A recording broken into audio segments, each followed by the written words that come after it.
காட்டிட்டே இருப்பாரு. இருக்கு, தேடு, விட்டுறாத, நீ பாக்குற மனுஷங்கள் இந்த வாழ்க்கையை பத்தி ஏமாந்துடாத. அதுல ஒவ்வொருத்தர்கிட்டையும் காமிக்கிறாருல்ல, ஒவ்வொருத்தர் மூலியமாகவும் நம்மளுக்கு காமிக்கிறதே பெரிய விஷயம் இல்லை. எனக்கு ஒன்னே ஒண்ணுதான்ப்பா, பிரபஞ்ச சக்தி கிட்ட வந்து வாயை திறந்து நம்ம கேட்டோம் அப்படின்னா கண்டிப்பா இந்த விஷயத்த காமிப்போம். அது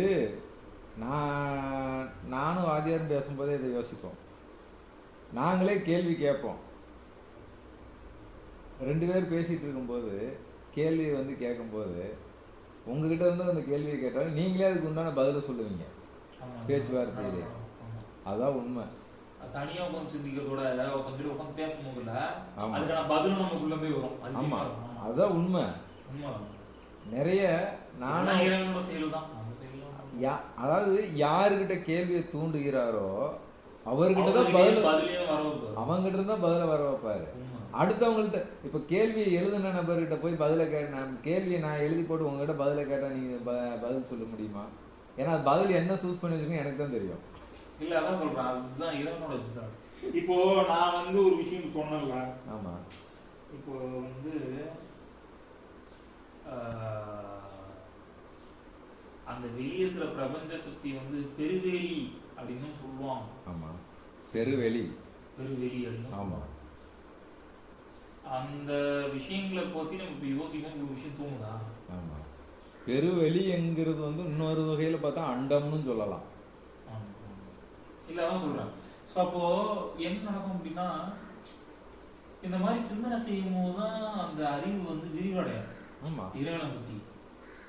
ஆனா நிறைய பேர் என்ன பண்றாங்கன்னா, எந்த தியேட்டருக்கு போறது, என்ன சாப்பிடுறது, என்ன டிவி பாக்குறது, குடும்பத்தை எப்படி ஓட்டுறது. அது எனக்கு இது எப்படி இருக்குன்னா, இன்னொரு விஷயம் நான் சொல்லட்டுங்களா உங்களுக்கு? இது நான் சுயமா உணர்ந்தது. 2வது, ஆன்மீக லைன்ல இருக்கிறவங்க கூட மோஸ்ட்லி அவங்களுக்கு ஏதாவது ஒரு டைம் அப்படி அமைஞ்சிடும். நீங்க நல்லா ஆன்மீக லைன்ல இருக்கிறவங்கலாம் பாருங்களேன், லைஃப்ல வந்து ஏதோ ஒரு விதத்துல வந்து அவங்க ரெகுலர் லைஃப்ல இருந்து அவங்க ஒரு குறிப்பிட்ட டைம் வந்து அவங்க வாழ்க்கை நின்ன மாதிரி ஒரு தனிமைப்படுத்தப்படும். அது தனிமைனா, இப்ப என் வாழ்க்கையில வந்து நான் படிச்சிருந்தாலும் இதை பத்தி சிந்திக்கக்கூடிய நேரமும் சூழ்நிலை எனக்கு அமைச்சு கொடுத்துருக்காரு. ஆமா. இப்ப நான் ரெகுலர் லைஃப்ல இருந்தேன்னு வச்சுக்கோங்க, நான் வேலைக்கு போவேன், வருவேன், சாப்பிடுவேன், 4-5 பேர் பார்ப்பேன், சுத்துவேன், அப்படின்னு அப்படியே போயிட்டு இருக்கும். அது அப்படியே நானும் முடிஞ்சுட்டு இருக்கோம், லைஃப் முடிஞ்சுட்டு இருக்கும். ஆனா நிறுத்தி அதுக்கான அனுபவத்தை கொடுத்து, ஓ கரெக்ட், இப்போ இப்படி நடக்குதுன்னா கடவுள் சொல்றாரு, யோசிக்கணும், ஆன்மீகத்துல கொஞ்சம் கொஞ்சம் போயிட்டு எல்லாத்தையும் நம்மளுக்கு காமிச்சு கொடுத்து அப்புறம் வாழ்க்கையை வாழ்றதுக்கு திருப்புறாரு. இது எவ்வளவு பெரிய விஷயம். இது எத்தனை, இது வந்து மக்களுக்கு தராத எவ்வளவு பெரிய விஷயம் சொல்றாங்க. அதாவது ரெகுலரா ஒருத்தன் வாழ்க்கையில இருக்காங்களா, சாமி கும்பிட்டு அப்படியே இருக்கான்னு வச்சுக்கோங்களேன், அவனுக்கு அந்த சிந்தனையை கொடுத்து ஒரு செகண்ட் அப்படி இழுத்து அந்த அனுபவத்தை கொடுத்து திரும்பி அந்த வாழ்க்கைக்குள்ள போகுது. பெரிய விஷயம். அதுல வேற ஒன்றும் கிடையாது. அதுக்காக ரெகுலரா சாமியை கும்பிடுறவங்களுக்கு இந்த அனுபவத்தை கொடுக்கவும் மாட்டாரு. அப்படி இல்ல, அது இல்ல இல்ல இதுல ரெகுலரா சாமி அதாவது இறைவனை நெருங்கக்கூடியதுல படிநிலைகள் இருக்கு. அதாவது எந்த அளவுக்கு ஃபர்ஸ்ட் படிநிலையில இருக்கும்போது டக்குன்னு அதை கொடுக்க மாட்டாரு. அந்த உணர்வுல புரியும் போது அப்ப வந்து அந்த இதை கொடுப்பாரு உள்ள. ஆனா அந்த உணர்வை புரியறதுக்கே நாளாகும். அப்ப அதை உணர்ந்துட்டானா, ஆனா அவன் தனிமைப்படுத்தப்படுவான். தனிமைப்படுத்தப்படும் போதும் நல்ல விஷயங்களை செய்ய சொல்லி தூண்டுவார். அப்ப தனிமைப்படுத்த போது கொஞ்ச நாள் தனிமைப்படுத்தி மறுபடியும் நல்ல செயல்களை செய்யறதுக்கு வெளியில கொண்டு வரும்போது தான் அவன் வந்து எந்த ஒரு தீய செயல்களுக்கும் போகாம நல்வழியை கொண்டு வருவான். புரியல, அந்த லாஸ்ட் மட்டும் சொல்லுங்க. அதாவது தனிமைப்படுத்தப்பட்டோம் இடையில நல்வழிகளுக்கு மக்களை வந்து அவன் உணர்ந்த விஷயங்களை வெளியில மக்களுக்கு கொண்டு வர்றதுக்காக மறுபடியும் மக்களுக்குள்ள கொண்டு வருவார். மறுபடியும் கொண்டு வந்து அதை வந்து சொல்லி கொடுப்பான். புரிந்து நடந்தால் அவங்களையும் நல்வழிக்கு ஒன்று கூப்பிட்டுக்குவாரு, இல்லைன்னா அவங்களோட இது அப்படியே தான் இருக்கு. மறுபடியும் அவங்கள மறுபடியும் திருத்தறதுக்காக மறுபடியும் ஒரு பிறப்பு எடுத்து மறுபடியும் ஒரு நபரை தாக்குவார். அப்படித்தான் நடந்துகிட்டு இருக்குமே ஒழிய வேற ஒன்றும் கிடையாது. திருந்தாதவர் இருக்கும் வரையும் முடிஞ்ச வரைக்கும் நீங்க ஒரு விஷயம் கவனிச்சு பாருங்க, இறைவனோட சக்தியை வந்து நம்ம இந்த மாதிரி விஷயங்களை யோசிச்சு பார்த்தோம்னா தெரியும். அதாவது சக்தி, அவரோட சக்தியில நம்ம அளக்கவே முடியாது. அது அளவைக்கே எதுக்கு, அதாவது அளவிக்கலாம் முடியாது. நான் என்ன சொல்றேன்னா யோசிச்சு பார்க்கலாம். அதாவது எப்படின்னா, இறைவனோட அம்சமா நம்ம ஒருத்தரும், ஆமா, அவரோட ஆத்மா தான் நம்ம துளியோம்னா இந்த பூமியிலேயே பல ஆயிரம் கோடி மக்கள் இருக்கும். ஆமா, அது அணு அளவுதான். சரிங்களா?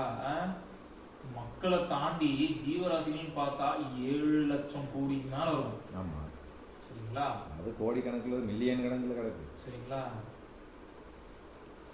இத்தனைக்கும் உயிர் சக்தி கொடுத்து ஒருத்தர் இயக்குறாரு அப்படின்னா, இது வந்து இந்த பூமியில மட்டும்.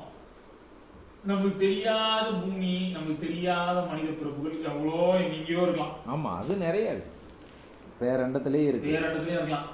அங்கெல்லாம் இருந்து வந்து எல்லாரையும் இயக்கிட்டு இருக்கிற அவரு என்ன மாதிரி இருந்திருப்பாரு. ஆனா அதுதான் சொல்றாரு. ஆனா எல்லா உயிருக்கும் வந்து அந்த படி அடங்குறாரு பாருங்க. அது எவ்வளவு பெரிய விஷயம். அதான் என்ன சொல்றேன்னா, எங்கேயோ இருக்காரு, இத்தனை மக்கள் இருக்கும், சின்ன உயிர்ல இருந்து பெரிய உயிர் வரையும் எல்லாரையும் பாதுகாத்து ஒரு வழி காமிச்சு எல்லாத்துக்கும் உணவு கொடுக்கறது பெரிய விஷயம். உணவு கொடுத்தல் என்பது மிகப்பெரிய விஷயம். உணவு கொடுக்கறது. ஏன்னா அது இன்னொரு விஷயமும் இருக்கு.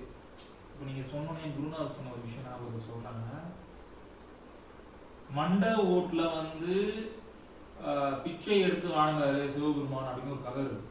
அதாவது வந்து பிரம்மா அவரோட தலை வந்து கையில கபாலா இது வந்து எடுத்தாருன்னு சொல்லி பிச்சை எடுத்தாருன்னு சொல்லிட்டு ஒரு கதை வரும். அதாவது எந்த உணவு போடலாம் அந்த கபாலம் சாப்பிடுவோம். அது ஒரு கதை இருக்கும், கேள்விப்பட்டீங்களா? அதுக்கப்புறம் பார்வதி அம்மா தான் வந்து அப்புறம் அந்த மண்டோட விழுந்து அப்புறம் அவங்க சாப்பிட்டதா ஒரு கதை வரும். இது வந்து இது என்ன அர்த்தம், நம்ம உடம்போட எப்படி சொல்லுவாங்க அப்படின்னா, நமக்குள்ள இருக்கிறது கடவுள் தானே. ஆமா, நம்ம வாழணும் அப்படின்னா உணவு தேவை அப்படிதானே.